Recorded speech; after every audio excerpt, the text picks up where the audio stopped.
34वें श्लोक से हम लोग स्टार्ट करेंगे। 34 नंबर। और हाँ जी,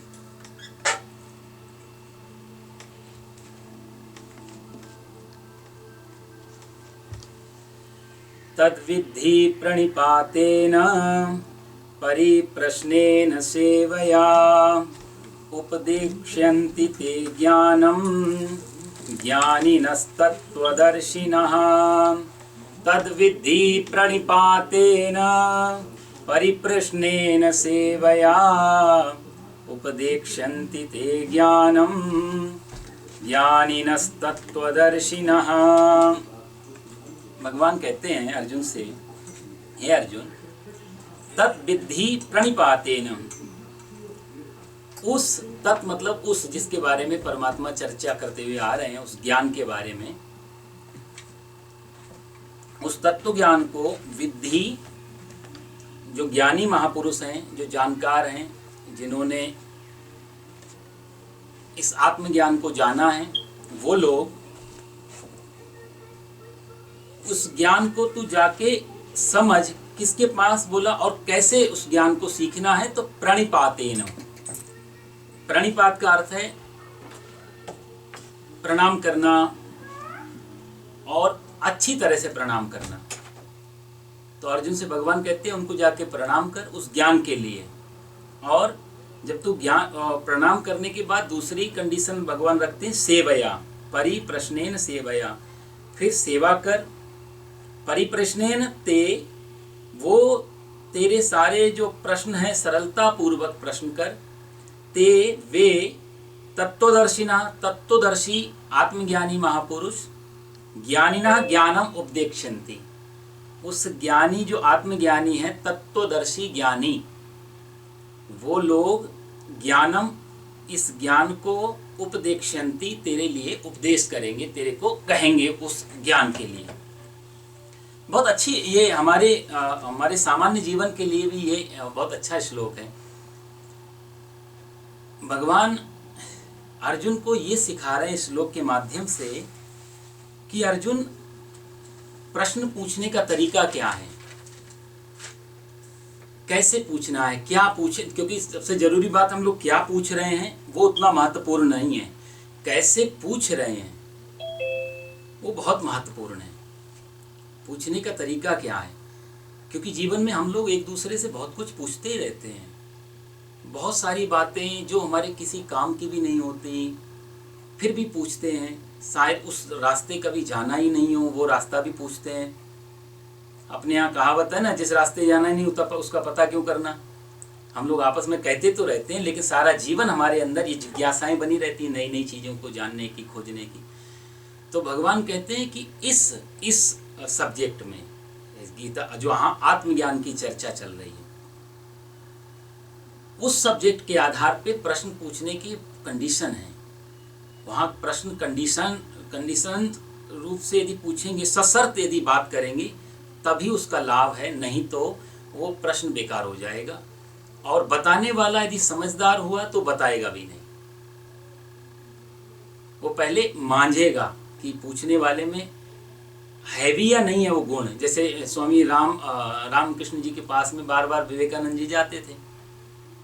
नरेंद्र नाम था उस समय, तो हमेशा पूछते थे भगवान से आप मिले हो, काली से आप मिले हो, मेरे को कब प्राप्ति होगी, मुझे कब मिलेंगे। अब सीधा कोई ना प्रोसेस ना कोई पाथ, कुछ तो रास्ता बनाया नहीं, सीधा उसी चीज को पाना चाहते नरेंद्र, क्योंकि बच्चे हैं, क्यूरियोसिटी ज़्यादा है, वो चाहते हैं सीधे उसी को पालें बिना कुछ किए। अच्छा, आत्मज्ञानी है स्वामी रामकृष्ण जी, तो धैर्यवान है, आप ऑटोमेटिक धैर्य आएगा। जहाँ ज्ञान होगा वहाँ धैर्य भी होता है, सहनशीलता भी होती है। वो लोग क्रोधित भी हों, खींचे भी, तो भी हमारी भलाई के लिए, उनमें कोई खींच नहीं होती। स्वामी रामकृष्ण जी मुस्कुरा के छोड़ देते हैं, मिलवाएंगे, कभी जरूर मिलवाएंगे। फिर दूसरे दिन वही प्रश्न, फिर तीसरे दिन हमें कब मिलेंगे, मुझे क्यों नहीं दर्शन देती काली। तो रामकृष्ण जी ने सोचा चलो एक दिन इसको प्रैक्टिकली कराते हैं। बोला चलो आज तुम्हें काली से मिलवाते हैं, स्नान कर लो। पहले हाथ पकड़ा, नदी किनारे ले गए, और वहाँ ले जाके स्वामी विवेकानंद जी को कहा चलो स्नान करो, मैं भी स्नान करता हूँ, तुम भी स्नान करो। दोनों लोग स्नान करने लगे, डुबकी लगाई। जैसे ही स्वामी विवेकानंद जी ने, नरेंद्र ने डुबकी लगाई, स्वामी रामकृष्ण जी ने उनका सिर को ऊपर से पकड़ लिया और भीतर पानी में दबा दिया नीचे। आप बेचारे छटपटाए ऊपर आने के लिए, और वो जोर से नीचे दबाए रहे उसमें। 10 20 15 20 सेकंड हो गए, 30 सेकंड हो गए। अच्छा, जब हमें बेचैनी ज़्यादा होती तो श्वास भी तेज तेज चलती है, तो जल्दी श्वास लेने की इच्छा करती। वैसे तो रोक भी लो थोड़ी मिनट, लेकिन जब बेचैनी हो जाएगी तो विवेकानंद जी बहुत घबराए बेचारे। अब उस अंदर बोल भी नहीं सकते, पानी के छटपटा रहे हैं। स्वामी रामकृष्ण जी जोर से सिर दबाए हुए हैं उनका नीचे को। जब उसको लगा कि ये बच्चे जो है मर ही जाएगा बेचारा, तब एकदम से उन्होंने छोड़ा। रामकृष्ण जी एकदम बाहर निकले और भागे पहले तो जल से बाहर, कि मैंने ऐसा क्या कर दिया, गुरुजी तो मार ही डालते आज मेरे को। बाहर निकल के आके स्वामी जी से बोले, मैंने क्या बिगाड़ा जी, आप आज तो आप मेरे के बलि दे देते, बिल्कुल जान ही निकल जाती, प्राण निकल जाते, ऐसा क्यों? तो स्वामी रामकृष्ण जी ने कहा कि तुम जल से बाहर आना क्यों चाहते थे? बोला नहीं, श्वास नहीं आ रही थी, बेचैनी थी, मर ही जाता बिल्कुल। पूरा जोर लगाया मैंने, पूरी ताकत लगाई बचने के लिए। तो स्वामी राम जी ने कहा हंसते हुए कि बस इतनी ही बेचैनी, ऐसी ही उत्सुकता, सब कुछ दांव पे लगा दिया। वहां गुरु ने तेरा आप सिर दबाया हुआ तो थोड़ी देर के लिए गुरु का भी संबंध भूल गया। जहां इतना भी क्वेश्चन, इतना भी डाउट नहीं रह जाए, पूरी तत्परता जब लग जाए, इतनी ही तेरी उत्सुकता जिस दिन जीवन में आ जाएगी, मुझे तुझे काली को मिलवाना नहीं पड़ेगा, काली तेरे सामने खड़ी होगी। तद विधि प्रणिपातेन परिप्रश्नेन सेवया। भगवान कहते हैं कि आत्मज्ञान के क्षेत्र में क्वेश्चन जो हैं वो बहुत ही श्रद्धा पूर्वक किए जाने चाहिए। तब परिणाम क्या होगा? उपदेक्षन्ति ते ज्ञानम, तब वो तुझे ज्ञान प्राप्त होगा। प्रश्न बहुत तरीके से पूछे जाते हैं जीवन में। प्रश्न पूछने के बहुत तरीके हैं। देखो, एक बच्चे का हम लोग हाथ पकड़ के चलते हैं रास्ते में, बच्चा साथ में चलता है। कौवा कैसे उड़ रहा है, हम क्यों नहीं उड़ पा रहे हैं? कभी पूछता है कि गधे के सींग कहाँ हैं, कभी कुछ पूछता है। बच्चा कितने सवाल करता है हमारे साथ में, आप सब लोगों को अनुभव होगा। समझदार पिता क्या करेगा? कोई ना कोई उत्तर देगा, टालेगा। 99% मौकों पे हम लोग टालते हैं बच्चों को। समझदार नहीं हुआ पिता तो गुस्सा करेगा, चिढ़ेगा, क्या बार बार मुंह बंद कर, चुप रहे। बच्चा एक नई दुनिया में प्रवेश कर रहा है, हर चीज उसके लिए नई है। हम भी यदि नई जगह जाते हैं तो हर चीज को गौर से देखने का प्रयास करते हैं। बच्चा भी संसार में भी आया है, 2 4 5 साल ही हुए हैं, उसके पास कुछ भी अनुभव नहीं, तो हर चीज में जिज्ञासा करेगा। बच्चे को भी नहीं मालूम कौवा कैसे उड़ रहा है, हमको भी आज तक नहीं मालूम कौवा कैसे उड़ रहा है, उसके पीछे भी बड़ा विज्ञान ही है, लेकिन हम छोड़ देते हैं, हमारे काम का नहीं है। बच्चा छोड़ नहीं पाता। हमारे आगे भी बहुत सारे अननोन ऐसे क्वेश्चन हैं जिनके उत्तर हम नहीं जानते हैं, लेकिन हमारे काम के नहीं हैं तो हम उनको छोड़ के चलते हैं। लेकिन बच्चा हर चीज की जानकारी चाहता है। तो समझदार पिता करता है कि कोई भी उत्तर देके बात को खत्म करने का प्रयास करेगा। अच्छा, बच्चा भी यही चाहता है कि कुछ तो उत्तर मिले, तो यदि हमसे नहीं मिलेगा तो हमारे पड़ोसियों से लेगा, वो दूसरे लोगों से लेगा, क्वेश्चन तो करेगा। तो लेकिन बच्चे को उत्तर से उतनी ज्यादा अपेक्षा नहीं होती जितना उसके लिए उसका प्रश्न महत्वपूर्ण होता है। मजे की बात, उसने कुछ पूछा, उसको लगता है मैं महत्वपूर्ण हूं। उत्तर क्या आया, पिता ने क्या बोला, शायद वो भूल भी जाए शाम तक, लेकिन प्रश्न उसके लिए महत्वपूर्ण होता। तो उसको बोलते हैं क्रियोसिटी, कौतूहल, उत्सुकता। बस तो उत्सुकता से जो पूछे हुए प्रश्न हैं, उसकी सबसे बड़ी खासियत ये होती है कि उसमें उत्तर को ज्यादा फोकस नहीं किया जाता, आपने आंसर क्या दिया। आंसर लेने की ज्यादा जिज्ञासा भी नहीं होती। अच्छा, 50 मौकों पे ऐसा होता है कि प्रश्न करने वाला व्यक्ति और 50% प्रश्न उत्तर लेके प्रश्न पूछता है।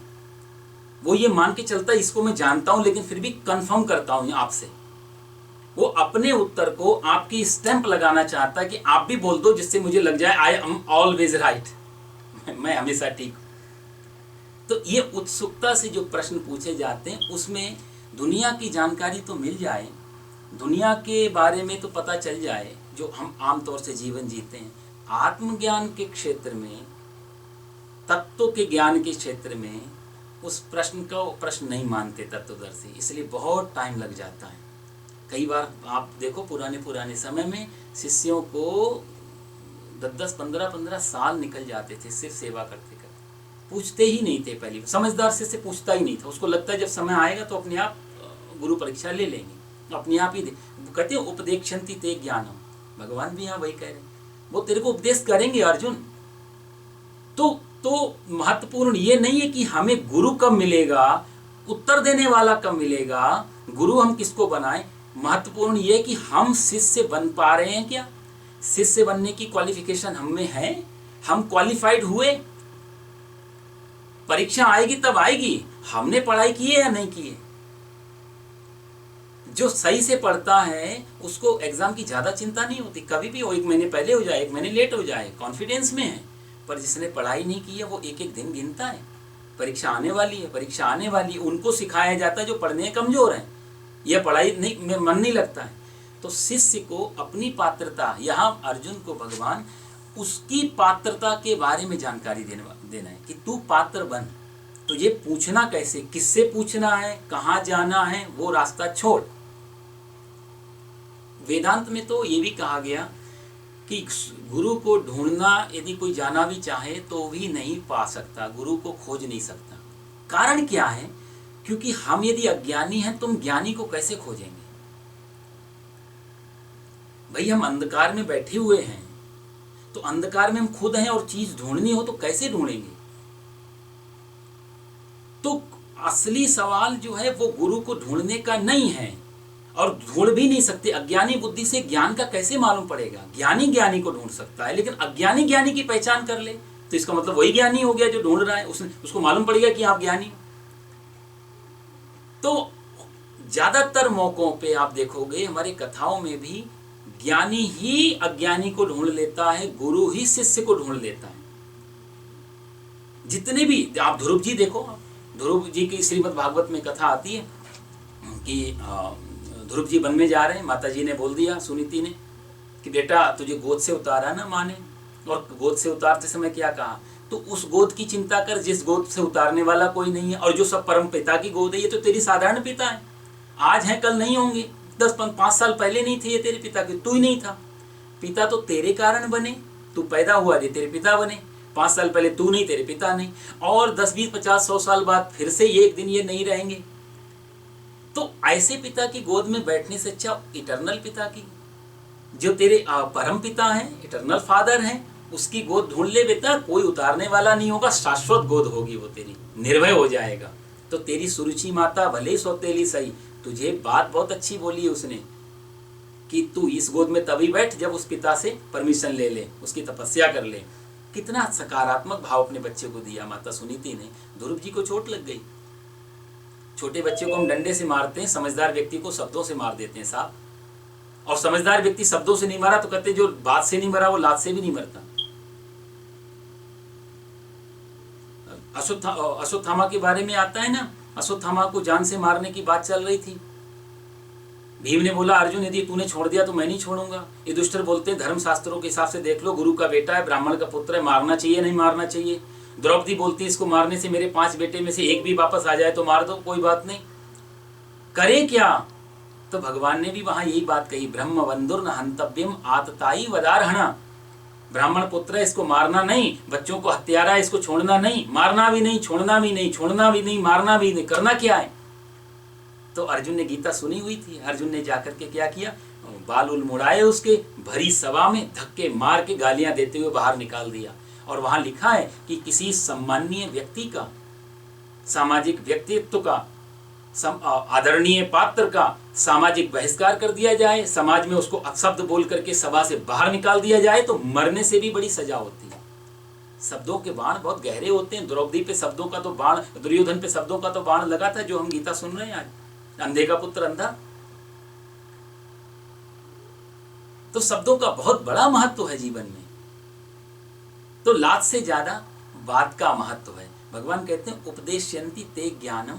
ध्रुव जी जा रहे हैं जंगल में और समझ में नहीं, माता जी ने बोल तो दिया भगवान को खोज लो, लेकिन भगवान मिलेंगे कब? बल गुरु बिन होय कि ज्ञान, बिना गुरु के ज्ञान नहीं, ज्ञान के बिना परमात्मा को कैसे पहचानेंगे? भाई हमारे आगे भी भगवान आ भी जाए तो हमारे पास क्या दृष्टि है ऐसी जो हम भगवान को देख पाए, समझ पाए?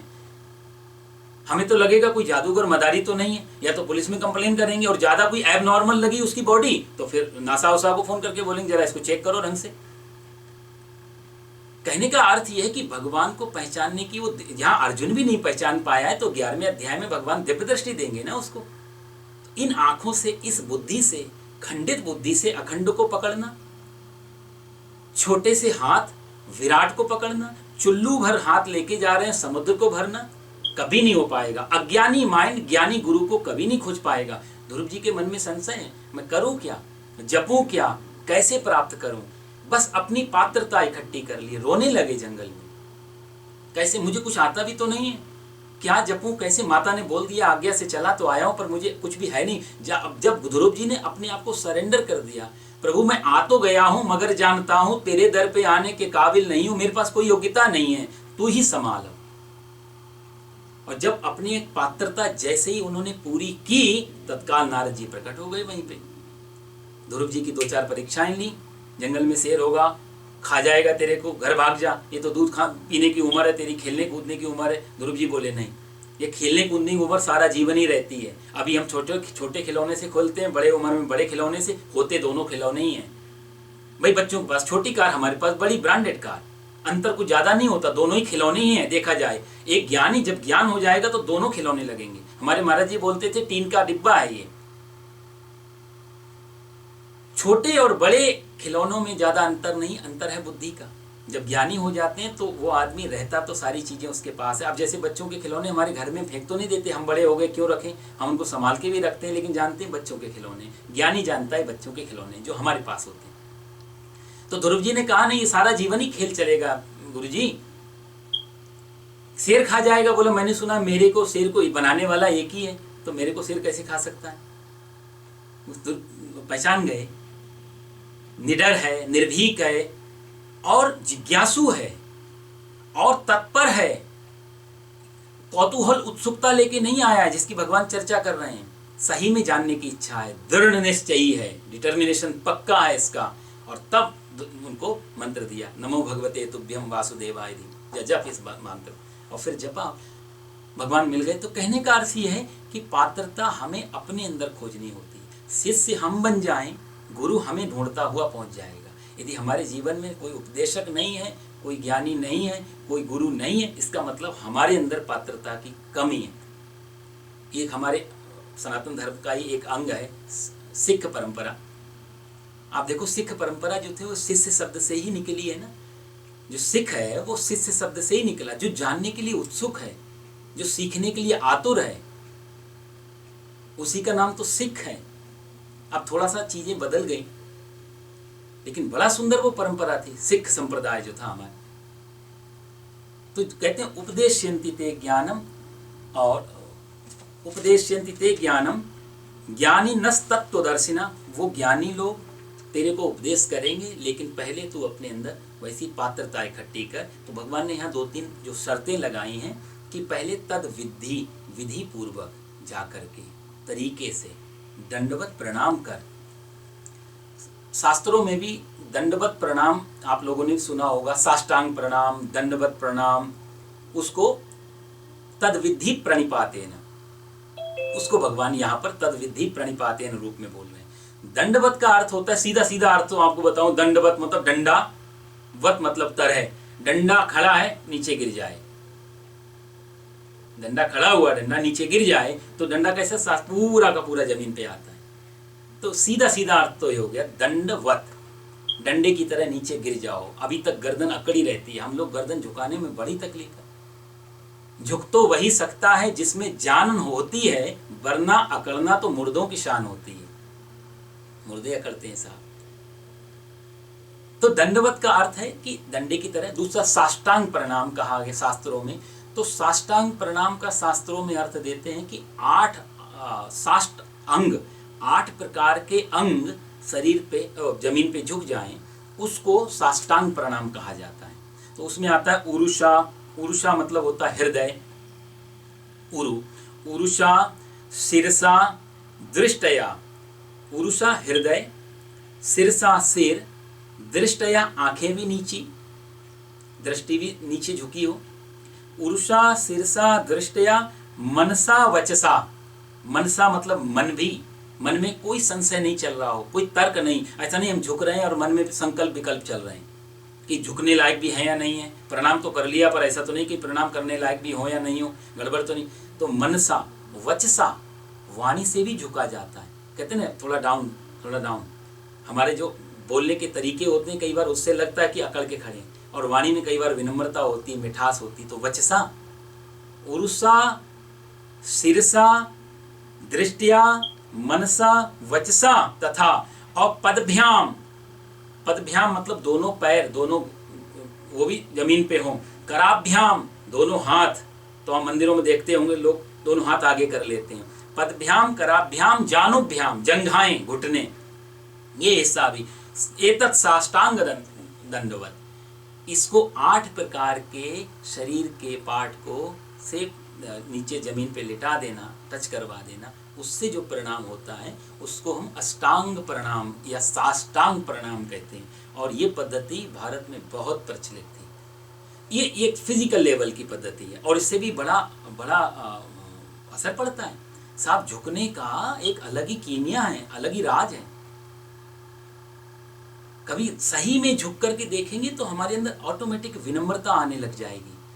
हमारे यहाँ हर किसी को इसलिए तो हाथ जोड़ के नमस्ते, सिर झुका के राम राम जी, जय श्री कृष्णा, राधे राधे, प्रणाम जी, ये हलो हाय से बहुत ज़्यादा, वैसे भी शब्दों में ताकत हो या ना हो एक अलग पक्ष है धार्मिक रीति, लेकिन इसमें हमारे जो शरीर है, हमारी जो चेतना है, इस पर भी बहुत गहरा असर छोड़ता है प्रणाम शब्द।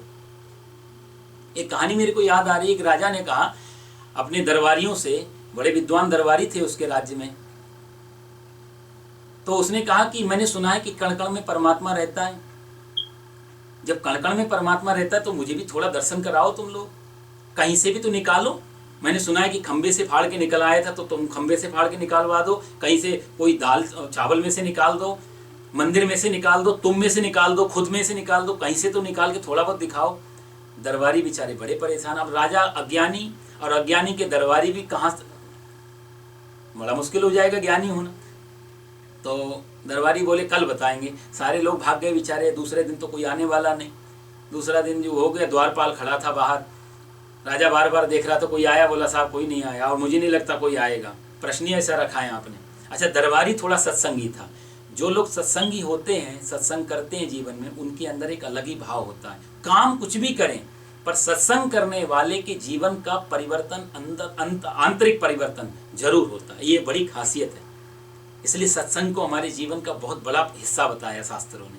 आप कोई भी काम करें, जरूर जीवन में हफ्ते में 15 दिन में एक छोटा सा सत्संग जीवन में जरूर रखें। चाहे वो शास्त्रों के माध्यम से हो, किसी महापुरुष के माध्यम से हो, किसी भी माध्यम से। बिना सत्संग का जीवन बहुत रूखा हो जाता है साहब। वो द्वारपाल सत्संगी था, यदा कदा शास्त्रों में कथाओं में जाता था। तो उसने ये सुन रखा था कोई ये सूत्र। उसने राजा से कहा कि राजा, मुझे नहीं लगता कोई दरबारी आएगा सुनने के लिए, क्योंकि आपने प्रश्न ऐसा किया है। तो राजा बोले फिर क्या करे? तो दरबारी बोला यदि आपको बुरा ना लगे तो मैं उत्तर दूं। तो राजा को बड़ा आश्चर्य हुआ, तू द्वारपाल गेट पे खड़े रहना व्यक्ति इतना बड़ा महत्वपूर्ण का उत्तर देगा जो विद्वान नहीं दे पाए।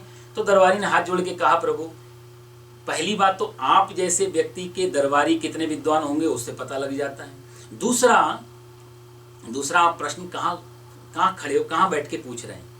सिंहासन पे बैठ के। सिंहासन पे बैठने वाला, प्रश्न करने वाला हो, उत्तर देने वाला चरणों में बैठा हो, कभी उत्तर मिल ही नहीं सकता। प्रश्न करने वाला सिंहासन पे हो, उत्तर देने वाला चरणों में हो, उत्तर मिल भी जाएगा तो असर नहीं करेगा। इसलिए तुम नीचे उतरो, मुझे बैठने दो वहां पे, फिर उत्तर दूंगा तुम। राजा बेचारा बोला, घबराया, कैसी बात कर रहा है तू? मेरे को बोलता है सिंहासन से उतरो। फिर वो जोर से चिल्लाया द्वारपाल के, नीचे उतर, प्रश्न पूछा है तो उत्तर तो तेरे देखो रहूंगा आज। अब देखा राजा ने इधर उधर कोई दूसरा है भी नहीं दरबार, और दरबारी वो जो द्वारपाल था थोड़ा अट्टा कट्टा था। राजा थोड़ा घबराया भी बेचारा, नीचे उतरा, द्वारपाल जाकर के बैठ गया सिंहासन पे। और फिर उसने बोला, चल अब दंडवत प्रणाम कर, साष्टांग प्रणाम कर मेरे को।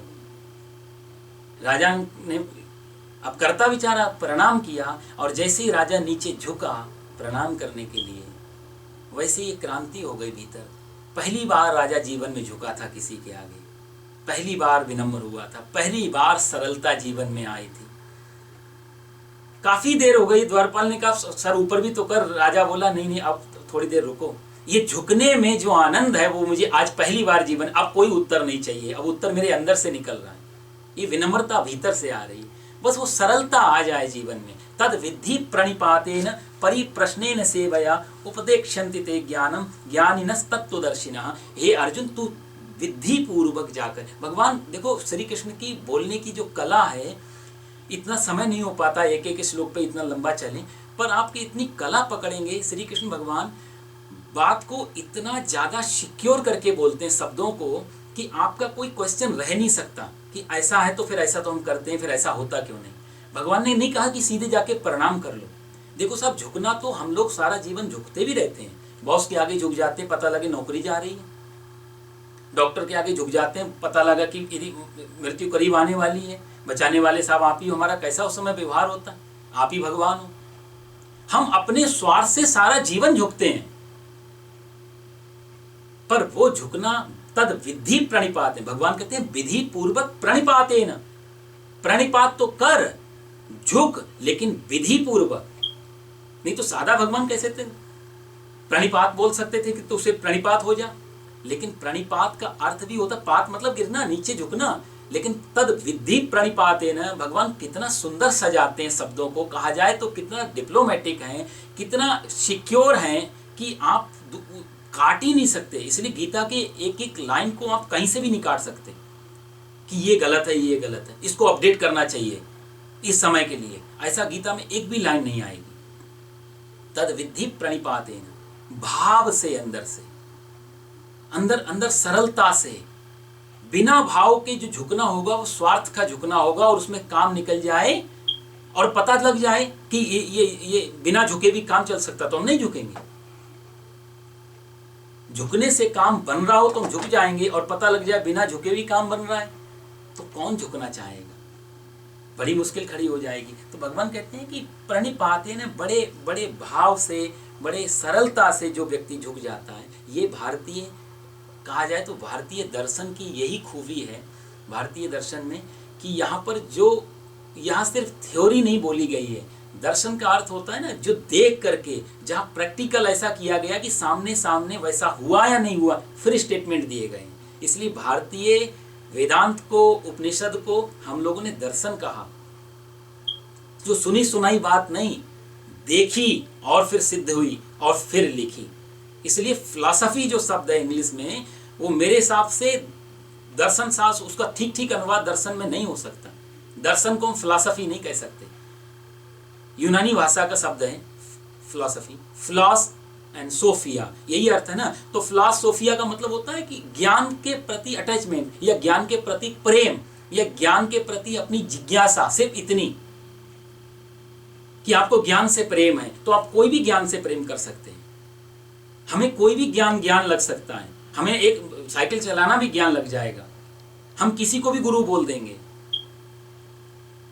तो फिलॉसफी का है मिलता जुलता, पर जो दर्शन शब्द में जो दम है, वो दम दुनिया के किसी भी शब्द में नहीं जो फिलॉसफी और दर्शन शास्त्र से जुड़े हुए हैं, क्योंकि सीधा हमने दर्शन कहा जो दिख रहा है सामने।